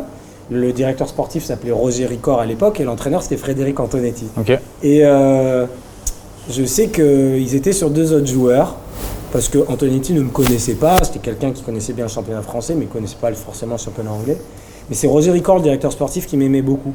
Et au moment du mercato, ça commence à peine. Roger Ricord dit à Antonetti, écoute, Bellion est libre. Il veut partir, on peut s'arranger, etc. Et lui, il était sur 2 autres joueurs. Et en fait, ça s'est fait d'une rapidité. Moi qui ai grandi à Cannes, je voulais rentrer. Je ne sais pas pourquoi, par instinct, je me dis, ouais, je rentre à Cannes, entre Monaco et Nice. Et Monaco aussi était intéressé. J'ai envie de rentrer. Et je suis rentré comme ça. Et j'ai pris mes bagages de Londres. On a pris un avion hyper tôt. J'étais en nuit blanche, j'étais KO par rapport à l'avion très tôt. Et donc voilà pourquoi j'ai pris ces crampons-là, parce que j'avais pas de crampons sur moi, autres. Je savais plus quoi faire, je sais pas pourquoi, j'ai mis ces crampons dans le sac. Et quand je suis arrivé ici, il fallait que je m'entraîne le matin. Et j'avais pas de crampons. Et donc je suis allé, j'ai pris ces crampons, que j'ai utilisé une fois, je pense, que pour cet entraînement. J'avais pas envie de les utiliser, mais j'avais que ça. Et l'après-midi, je suis allé chercher une paire à Nice avec le kitman, l'intendant qui allait me chercher une paire où je suis allé chercher des crampons Nike ou juste pour faire le début de saison. Je sais plus, mais ces crampons sont une œuvre d'art parce que ça c'est un truc que tu trouves. Ouais, comme je te dis, j'ai jamais vu, ça me parle pas du tout. C'est des Umbro avec le petit logo Umbro devant, avec le signe à l'intérieur. Je les ai toujours gardés parce que c'est une sorte de comme je collectionne un peu des petits trucs comme ça, je dis oula, ça c'est un peu rare. Et j'ai joué, je me suis entraîné avec Samy Traoré, Damien Gregorini, Cyril Roll, Flo Balmont. Mon premier entraînement à Charles Herman, c'était avec ces crampons-là. Donc j'ai ramené ça comme ça. Mais entre-temps, dans les derniers échanges que j'ai de Manchester, Djurkaeff, énorme. Quand j'arrive à Sunderland ou à Manchester, il était à Bolton. Je joue contre lui, j'aimais trop Djurkaeff, trop gentil. Et un jour, on s'était retrouvés dans le même avion privé, je ne sais plus pourquoi, de Paris à l'Angleterre. Je ne sais plus pourquoi. Et on avait discuté, j'aimais trop ce joueur, et il me l'a échangé. Et ça c'est une pépite, parce que je crois qu'il y a encore, il me semble, Patrick Vieira, et il me semble que vous voyez encore là, la tache du VIX. Ah ouais, on la voyait pas tout à l'heure, tu vois, et là on la voit de ce point de vue-là, avec la lumière, on le voit bien là. Qu'il mettait. Emblématique de Patrick Vieira. Exactement. Et en plus, je sais même pas si ça marchait, mais on le faisait tous à un moment donné. Moi, je me badigeonnais en me disant, en plus, comme je suis asthmatique, mais je me dis, ça va, pour mon asthme, ça va être mieux. Donc, je me mettais des petits challenges comme ça, en me disant, ça va être mieux, etc. Et oui, j'avais fait le match. J'avais fait un champion 2001-2002. Je sais pas si c'est l'année des Invincibles, ça. Non, c'est après, c'est 2003-2004, je crois. Ça va être la première année où j'ai joué ce fameux match. Non, 2001-2002. Si les champions. Champion l'année d'avant. C'est donc 2002-2003. C'est le match que je joue. On perd 3-0. Je fais un très bon match. C'est le match où, après ce match-là, l'entraîneur il est changé, Peter Reid. Et j'ai joué tout le match. Et donc, c'était le capitaine. Et il jouait à l'AS Cannes. Et je l'ai connu quand j'étais tout petit. Il m'a vu quand j'étais petit parce que j'étais un minime et tout ça. Donc, je le connaissais de l'AS Cannes. Et donc, il m'a échangé le maillot. Voilà. Et donc si on continue, là on était à Nice. Nice, et ensuite Bordeaux. Je suis là avant. Alors, je l'ai amené tout à l'heure. Quand je suis allé dans ma cave, j'ai dit mais qu'est-ce que c'est que ce maillot? Avec un genre d'écriture asiatique, aucune idée du logo. Et ça, je croyais qu'en fait, tout à l'heure, Pierre Alain, il m'a dit que c'était le logo de la Liga. Ligue espagnole, Mais moi, quand il m'a marqué LFP, je me dis c'est quelle équipe de Ligue 1? C'est toi qui viens de me le dire, mais je n'avais pas capté. Et je trouve qu'il est beau, et je ne sais pas pourquoi je l'ai. Surtout au milieu de gardien. Mais je ne sais absolument pas pourquoi, à qui je l'ai échangé. Mais je trouve qu'il est assez stylé, quoi. Donc voilà. Et après, de Nice, On arrive à Bordeaux. la moitié de ma carrière que j'ai vécu. J'ai vécu 7 ans à Bordeaux. Et si je me trompe, tu en as regardé un petit peu préparé la vidéo, l'enchaînement Nice-Bordeaux, c'était tes 2 meilleures années en termes de stats, en termes de matchs joués, buts marqués, etc. Ouais. C'est la meilleure période de ta vie peut-être sur le terrain Non, je ou pense pas. Pas forcément. Pas forcément. Bordeaux, oui, avec les années Laurent Blanc, mais toute l'époque Bordeaux. Moi, genre les statistiques, je trouve que ça peut être des fois trompeur, parce qu'à Manchester, je jouais pas beaucoup. J'ai joué 4-5 matchs, peut-être titulaire, et j'ai mis 3 buts et 1 ou 2 passes décisives. Donc, ça veut rien dire, parce qu'il y avait tellement de joueurs. Et des fois, on te dit 50 matchs, 1 but, ou ça dépend de comment tu vois le truc. Parce qu'à chaque fois qu'on me donnait ma chance de jouer, j'étais assez décisif. Quand j'étais sur le banc pendant 20 matchs, moi, d'être décisif par rapport à mon rythme, c'était assez compliqué. Donc là, j'ai été décisif aussi parce qu'à Nice, je faisais partie du projet et j'étais un cadre. Donc déjà, tu sais que tu es un cadre. Et à Bordeaux, j'allais venir en tant qu'attaquant cadre et que j'étais la première recrue de Laurent Blanc qui me connaissait de Manchester. Donc j'avais déjà cette confiance et j'étais assez à l'aise. Puis après, il faut quand même se battre pour gagner sa place. Hein. Mais bon, oui, j'ai pris les maillots de Champions League parce qu'on a joué à Champions League avec. Je ne sais pas de quelle époque ça date. Vous avez été jusqu'en quart de finale. En quart de finale avec Lyon. Et la première année, on a été éliminé parce qu'on avait fait une mauvaise poule, il me semble. Et on a été redistribué en UEFA, je crois. Ah, il me semble que tu as le record du but le plus rapide encore en Coupe UEFA. Oui. L'autre jour, je suis allé à Istanbul parce que mon petit, il regarde des fois sur YouTube le but le plus rapide, il est trop content. Ah ouais? Ouais, j'ai marqué en moins de 11 secondes. C'est un des plus beaux matchs que j'ai joué avec Bordeaux. On a perdu 4-3. C'était Galatasaray avait Milan Barros, Harry Kewell. Ils avaient une belle équipe et le match, normalement on se qualifie, genre on faisait un super match et on a perdu 4-3, mais le match à jouer était extraordinaire. Ouais, je marque en 10 secondes. Et à Manchester, j'ai marqué en 17 contre Arsenal. Ouais. Et à Bordeaux, j'ai failli marquer en 8. Donc en général, je dégaine vite après. Quand t'es titulaire, Changement, c'est bon. Non, là, on a un maillot. Franchement, ça, c'est un maillot qui marque. Enfin, perso, qui m'a marqué les maillots du Mans. Et moi, je vais vous dire pourquoi il m'a marqué. Parce que Clément, son frère, et on était à l'école ensemble. Clément, je le connais de Cannes. Il est décédé. En fait, il est mort. Il a eu un problème au cœur. Et Clément, quand il commençait sa carrière, j'étais à Bordeaux. Il commençait au Mans. Mans avait un centre de formation à l'époque. C'était une équipe incroyable avec les Johan Pelé, Gervinho, tout ça. Du Guy Pérou. Le directeur du centre était un mec incroyable. Il allait spotter toujours des joueurs. Il y avait Grégory Cerdan, Demélio. Il y avait une autre époque, il y avait plein de Romaric, Coutadeur. Ils avaient une équipe. Matsui aussi. Matuidi, Gervinho. Ouais. Il a été au Mans, je crois. Ouais, Gervinho. Il y avait le japonais Matsui justement aussi. Ouais, Matsui. Ouais, ils sont une vraie équipe. Et Clément, en fait, Thomas, son frère, on est de la même génération. Il a quelques mois de plus que moi. On a grandi ensemble à Cannes, même école, même lycée. Et je l'ai pris, j'en ai des maillots. Hein. Mais Clément, ça a été un coup dur, déjà forcément pour eux, mais même pour moi. Ça fait très bizarre quand même de voir qu'il a eu la même chose que Marc-Vivien Fouet, par exemple. Même chose. Cœur qui a lâché. Et pour moi, c'est un maillot, c'est Clément, quoi. Donc c'était son petit frère. Donc il venait de Grasse. C'est une famille de Grasse. Voilà. Donc c'est de la même manière que Baki, qui est un pote qui m'a soutenu dans un moment dramatique pour moi. Là, ça veut rien dire, mais pour moi, c'est mes années à Cannes, quoi. Et de voir qu'il est parti comme ça, brutalement. Et puis, bon, voilà. Mais après, c'est vrai que le Mans de cette période avait des joueurs extraordinaires. C'était difficile de jouer là-bas. Voilà. Là, on a un maillot qui est... Ça c'était mon humour débile. Qui est assez sympa. C'était mon humour sous-maillot, débile. Du coup. C'est le sous-maillot de Bordeaux. Mais je crois que c'était avec Henri CV. On avait tous un humour mais complètement, moi j'ai un humour un peu cynique, noir, ou des fois où moi-même je me comprends. Et j'avais marqué « Ceci n'est pas une célébration » à un moment donné en pensant à Magritte. Et après, en fait, comme mes potes, Nico, Maurice Bellé et tout, me disaient « Mais t'es claqué quand tu marques un but. À chaque fois, je sais rien faire, en fait. Je tape des mains, je fais rien, tu vois. » Et donc, j'ai dit, je jouais plus à l'époque. Hein.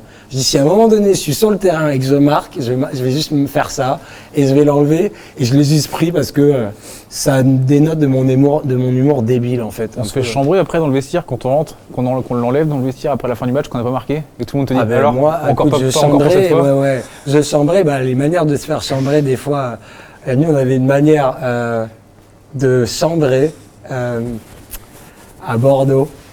Dès qu'à un moment donné, on voyait le 11 titulaire et qu'il y en a qui étaient blasés, au moment où après il fallait faire la collation ou le déjeuner, ceux qui étaient sur le banc, on leur mettait des bananes. Donc il y en a un toujours, tu t'es pris une banane. Donc à chaque fois, il y avait toujours des trucs, tu sais, on mettait une banane, c'est bon, t'as ce qu'il faut, t'es pas carencé, donc on mettait des bananes à ceux qui étaient sur le banc. Donc j'ai mangé beaucoup de bananes, juste pour vous dire, voilà. Et donc ensuite, on arrive au Red Star.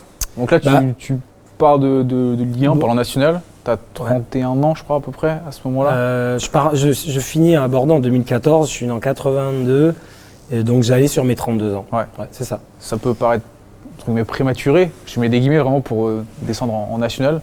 Comme beaucoup de choses dans ma carrière, je suis parti à Nice alors que j'étais prêt à Manchester avec une année en plus. Ouais, il me restait encore, j'aurais pu repartir à Manchester, mais je pars à l'instinct. J'avais envie d'arrêter le foot, même avant. J'ai demandé au président de Bordeaux, Jean-Louis Trio à l'époque, si je pouvais aller partir aux États-Unis. Donc je suis allé un été pendant mes vacances m'entraîner avec le Cosmos, parce que c'était mon rêve, parce que le Pelé avait fini au Cosmos. Donc je veux finir au Cosmos. J'ai que des trucs bizarres dans mon plan de carrière qui est complètement particulier. Moi je voulais finir en Pantafolo d'Oro, donc c'était mon dernier sponsor de foot. C'est complètement toujours à contre-pied, à contre-courant. Et donc ça s'est pas fait pour plein de raisons au Cosmos, c'était un peu compliqué. Et de quoi on parlait? Le Red Star.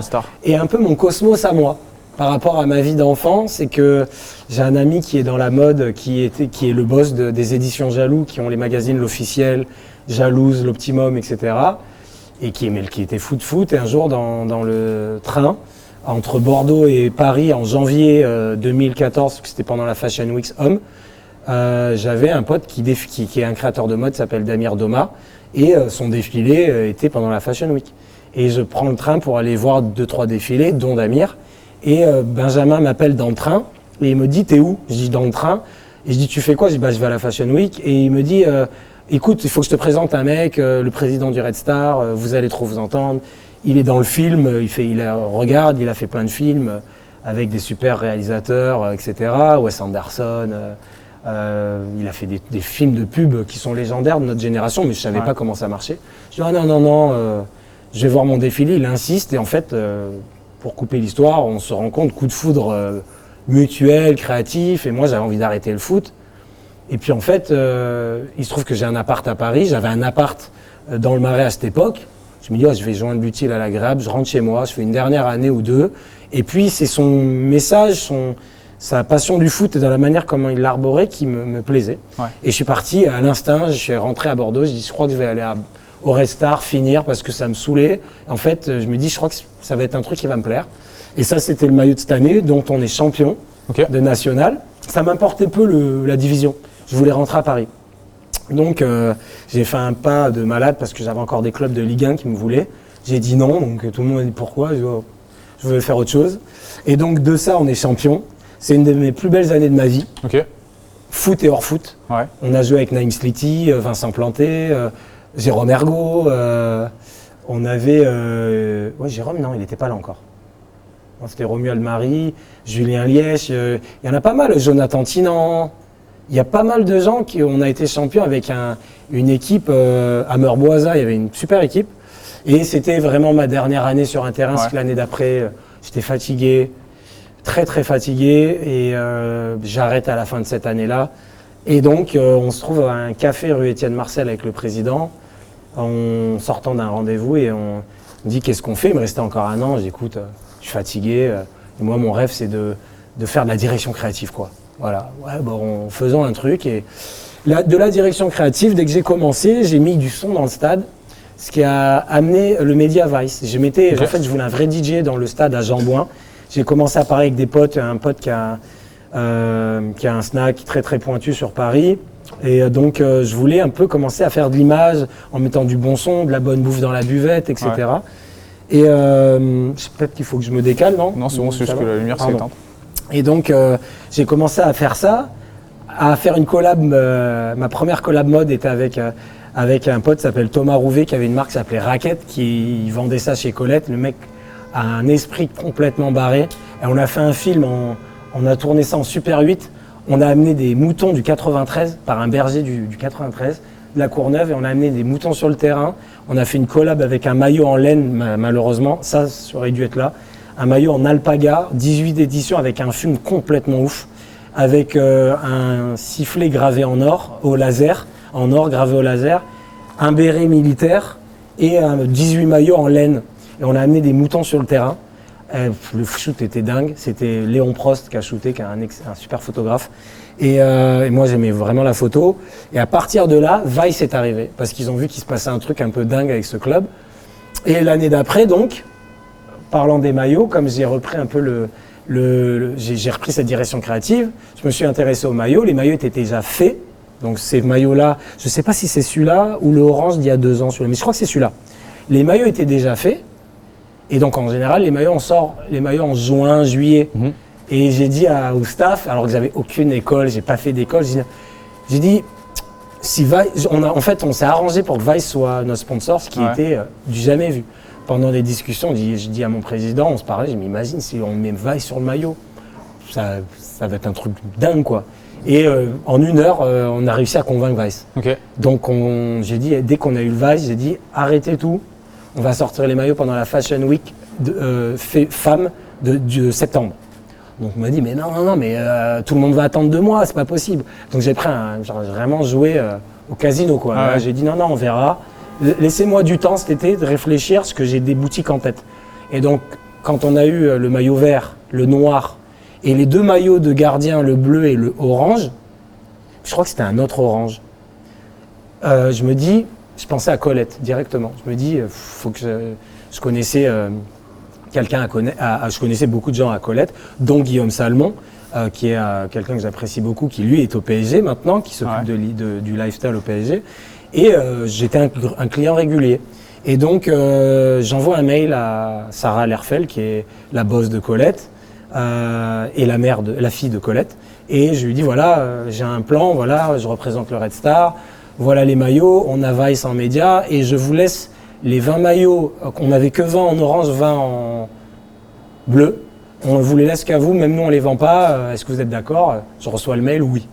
J'appelle, je dis on a Colette. J'ai fait la même chose avec Broken Arm, qui j'aimais Broken Arm et Colette, c'était vraiment les 2 boutiques pour moi, au terme de niveau de sélection, sont incroyables. Je connaissais les gens de Broken Arm, pareil, même discussion, oui. Donc là je me dis... on va sortir ça le 29 septembre et le 29 septembre, on sort une photo iconique pour nous. Et donc, c'était les débuts où je commence à toucher au maillot. Ouais. Et là, on a fait un genre de 900 000 vues sur, je sais pas, Twitter, j'en sais rien. Le jour où Neymar arrive, on sort Non, c'est pas le jour de Neymar. Il y a un truc où à un moment donné, on a sorti les photos.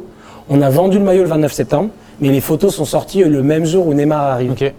On a mis ça et on a fait un carton dans les tendances, ou je sais pas comment ça marche, Twitter, mais bref, tout le monde a dit on est dans les trucs et tout ça. Et donc, à partir de là, après, j'ai commencé à jouer avec les maillots.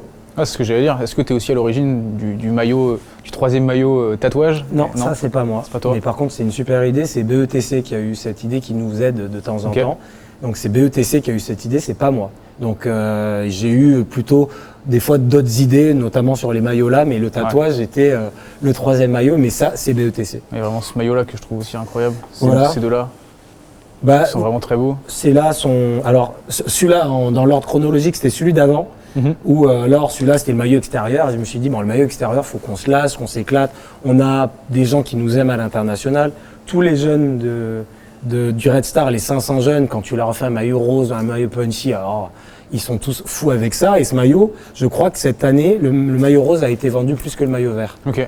Le maillot vert était beaucoup plus simple, il me semble. Ou non, il était vert et noir, et un peu de blanc, mais ça a été un peu toujours des maillots un peu décriés de temps en temps, mais à chaque fois, quand on touche à beaucoup de gens, ça cartonne, sans dénaturer. Moi, j'aime pas dénaturer ou tricher, mais je me dis qu'aussi, il faut à un moment donné qu'il y ait une économie qui est demandée par le club, à vendre quoi aussi, et puis donc là, voilà. Et ces 2 maillots, là, ça a vraiment été l'apogée des maillots pour le Red Star. Enfin, je les reprends, je me permets.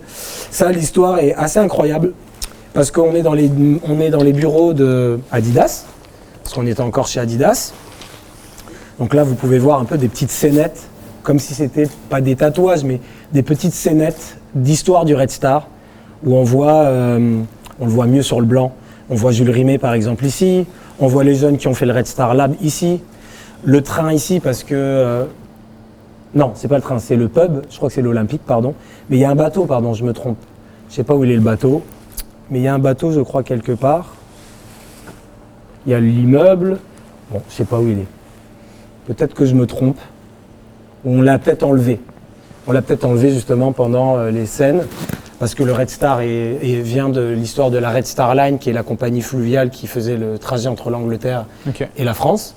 Et donc c'est pour ça que ça s'appelle Red Star. Et donc Adidas, 8-9 mois avant, ou 1 an avant, nous dit dans les bureaux, voilà, avec tout ce que vous avez fait, ils nous ont fait faire une paire, j'ai dessiné une paire de baskets aussi pour Adidas, on avait le droit de faire une paire. Et il nous dit, voilà, on vous donne la liberté de choisir le maillot. Mais je dis, mais dans quel sens? Bah, on ne sait pas, nous, avec nos, comment on appelle ça, nos templates, etc.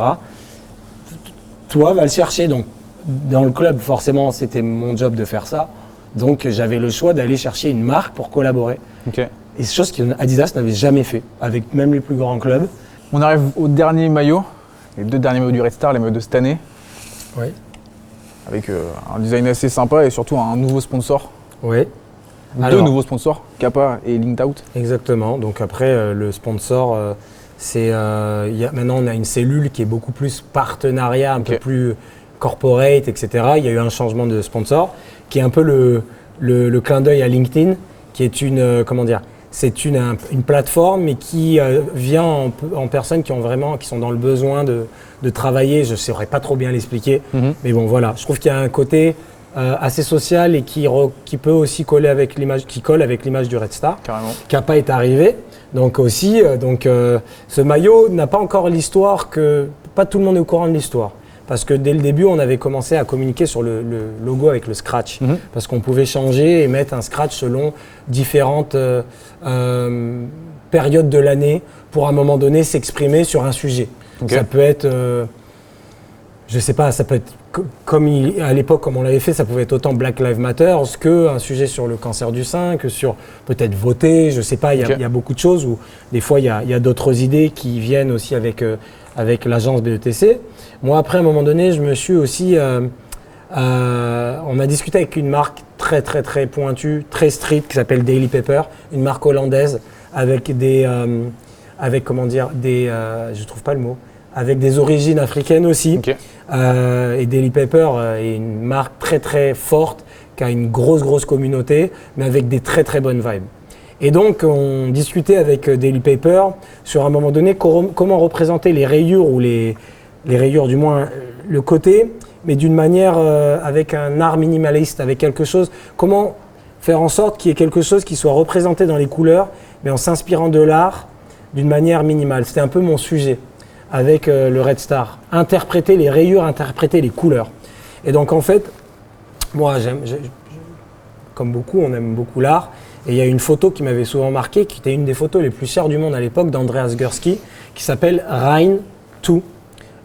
Comme le Rhin, la rivière, le fleuve, pardon. Et donc, cette photo est une photo en fait du fleuve avec la pelouse. De deux côtés, tu as les pelouses, une piste cyclable et les nuages. La photo d'elle-même est quelque chose de tellement... parce que c'est des gros formats et qui a fait un carton. Et cette photo, quand même, quand on la voit, il se passe quelque chose.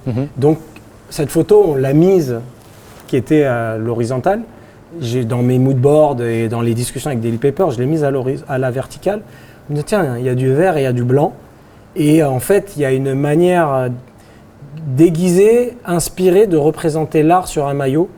Et donc, si on voit un peu plus près, je ne sais pas si on arrive avec la caméra, mais le blanc qu'on voit avec ces petites traces représente le fleuve. En fait, c'est le blanc, les reflets du fleuve. Là, on voit la pelouse. En fait, c'est le vert à l'intérieur de la pelouse. Et qu'on le voit ici, en fait, c'est une ode, une inspiration à cette photo, mais ça aurait pu être à autre chose. On ne le comprend pas très bien comme ça. Mais en fait, c'est la pelouse de l'herbe de la photo, et là, c'est le blanc, du moins l'eau du fleuve. Donc, il y a quelque chose qui est, on a toujours des petites choses cachées ou des choses qui... C'est ça que je trouve beau, c'est que quand tu le regardes, tu ne penses pas du tout à ça, tu ne vois pas du tout ça, mais comme tu l'expliques et tu le retrouves. Et vous regardez c'est la hyper photo intéressant. d'Andreas Gursky, Rain 2, et en fait, si vous la mettez, alors ça ressemble pas du tout, c'est pas un plagiat du tout, c'est une inspiration à ce qui s'est passé, parce qu'en fait, la photo, en général, elle est comme ça, et on est allé tellement loin au début qu'on avait même imprimé le ciel, avec les nuages gris, etc., mais ça devenait trop complexe. Ça venait trop complexe à la prod. De faire quelque chose, c'était trop abstrait, il y avait un truc un peu trop fou là-dedans. Et en fait, le maillot away, le maillot extérieur, en fait, comme ça, c'est tiré d'une photo, et que moi je travaille dans la photo, et avec le club, on fait beaucoup de photos, il y a vraiment un lien avec la photo qui est unique, je pense, dans le milieu du foot. Et donc, en fait, c'est le tirage négatif de la photo. Si ça, c'est le maillot positif, le tirage. En fait, ça, c'est comme quand et notre campagne était comme ça, on a fait une petite campagne. En fait, on a mis des épingles et c'est comme si on attendait le tirage. En fait, ça, c'est le orange, le sépia. C'est la non-couleur, en fait, le négatif d'une photo. C'est pour ça que en fait, on voit la pelouse, mais on le voit dans une sorte de non-couleur. Et le orange, c'est un peu ce rouge-orange qu'on voit. Donc, on a fait la photo dans une chambre noire et on a mis les photos sur des épingles. Donc, c'était un hommage à la photographie. Et donc, c'est quelque chose où la première campagne, quand on a sorti ça, on a parlé du scratch. C'était la première sortie parler du scratch, mais dans mon travail, ce qui était intéressant, moi qui n'avais rien à voir avec l'idée du scratch, mais je trouvais cette idée complètement folle et vraiment géniale en même temps. En tout cas, l'histoire c'est une histoire de l'art. Et même là, tout à l'heure, on a coupé, mais cette histoire a fait que ce maillot qu'on appelait le maillot histoire a tellement bien marché que c'était devenu un cours d'histoire dans les écoles du 93. Thuram y a participé, je crois que Vincent Duluc, Lilian Thuram, Vincent Duluc, ils ont participé et on a raconté l'histoire de Saint-Ouen par chaque scène. Ça, c'était peut-être les années 30, les années 40, les années 80. Et on voit à un moment donné l'histoire de la ville et l'histoire du club. Donc, c'est des petites scénettes comme ça. Et on a été élu un des plus beaux maillots du monde de la saison dernière. Très honnêtement, je trouve que ce que fait le Red Star, depuis quelques années, c'est hyper cool. Ça, on ressent vraiment tout ça, nous, dans notre média, en tant que média spécialisé des équipements, on le ressent vraiment à travers les maillots, tout ce qu'ils essaient de véhiculer. Notamment, tu parlais du Red Star là tout à l'heure, quand ils ont créé des chaussures. L'année dernière, oui. Et là, écoutez, si vous voulez, vous êtes invités. Jeudi, on sort la chaussure. La vraie, avec le bottier Racmi. Donc, on fait ça pour les gamins. Et après, on fait toujours un projet qui peut être commercialisé. Mais ça, je pense que personnellement, c'est peut-être c'est un des plus beaux projets qu'on ait fait. C'est vrai que ça n'a rien à voir avec les maillots, mais c'était... Pour moi, quand j'ai vu ce bottier qui voulait faire des choses avec nous, et le bottier est dans les puces de Saint-Ouen, il s'appelle Jamel Racmi. Et le gars, il a sa petite boutique et tout. Il y a 2 ans, il me parle de ses baskets faites à la main. Et de suite, je me dis, mais est-ce que les gamins, ils peuvent faire des crampons? Vous pouvez en faire? Il me dit, oui, c'est juste la semelle qui change. Je dis, mais il faudrait qu'on fasse un lab avec les gamins et au lieu de l'appeler du loin. En général, sur les crampons, il y a toujours marqué Made in China, Made in Thailand. C'est rarement fait en Europe, parce que la logique, c'est comme ça. Je dis, mais on l'appelle Made in 9.3 et on va leur apprendre à faire ça. Donc, ils ont pris le tablier, ils ont fait leurs patines, etc. Et ils ont joué avec quelques minutes. Je pense que là, sur ce côté-là, c'est pour expliquer qu'ils ont fait aussi les customisations de maillots, on a fait ça. C'est pour montrer qu'on peut construire des ponts pour qu'ils puissent faire autre chose que le foot s'ils n'arrivent pas à être pro. On leur apprend à faire autre chose. Et donc jeudi, vous êtes invités si vous voulez, jeudi dans ce salon, je crois, on fait la sortie de la chaussure qui est en petite édition limitée, faite à la main par un bottier, une sneakers faite à la main et elle est très très minimale aussi, très simple. On n'est pas très couleur des fois quand il s'agit de faire des trucs parce qu'on veut que les gens les portent. Voilà. Donc oui, voilà, et là avec Kappa, on commence une nouvelle histoire. On est déjà sur la discussion du prochain maillot qui a un très très bon délire aussi. Mais ça, on verra ça quand les maillots, on les verra en vrai. Mais l'histoire est assez forte aussi. Et voilà. Et puis oui, j'ai oublié aussi le maillot de mon club, l'Atlético. Donc je passe une dédicace à l'Atlético Paris. C'est un maillot magnifique tout en noir. Et puis je l'ai oublié en fait chez moi parce que je suis allé dans ma cave tout chercher. j'ai d'autres maillots plus lifestyle dans mon salon, dans un endroit. Je suis parti à l'arrache, j'ai complètement oublié. J'ai beaucoup de maillots, voilà. Et... Bah écoute, franchement, merci beaucoup. Je vais terminer avec une dernière question, qui est toujours la même question. Je te demandais de choisir 2 maillots. Un maillot à toi que tu as porté et un autre maillot que tu as pu échanger, que tu as pu récupérer dans ta carrière, que tu as pu créer. Peu importe, mais tu vas devoir choisir 2 maillots. Je pense que 2. C'est pas facile, hein? Ouais, c'est pas facile, mais je pense que je sais pour quelle raison. Je pense que je vais prendre celui-là. 10 ans de vie à Cannes. Et même si peut-être qu'il y a des maillots, je sais pas, appelons les plus beaux pas, je ne sais pas. Celui-là, c'est peut-être le centre de formation. Celui-là me rappelle ma jeunesse à Cannes, mon club à Cannes, le club de Cannes, la belle époque. Donc celui-là, ouais, je pense que même les autres maillots, mais celui-là, je m'en rappelle. Genre le sponsor Phoenix, je me rappelle. Il n'y a même pas le logo. Bon, il n'y avait même pas le blason. C'est assez intéressant aussi. Je crois que c'est le logo de la mairie. Et d'une marque qu'on n'a pas forcément l'habitude de voir, non, Diadora. Ouais. Et Diadora était mes premiers crampons. Okay. J'avais une paire de Puma Maradona qui a pété au bout d'un premier entraînement. Et après ma première saison, je les avais joués avec des Diadora. Donc je choisirais ce maillot. Et le deuxième, je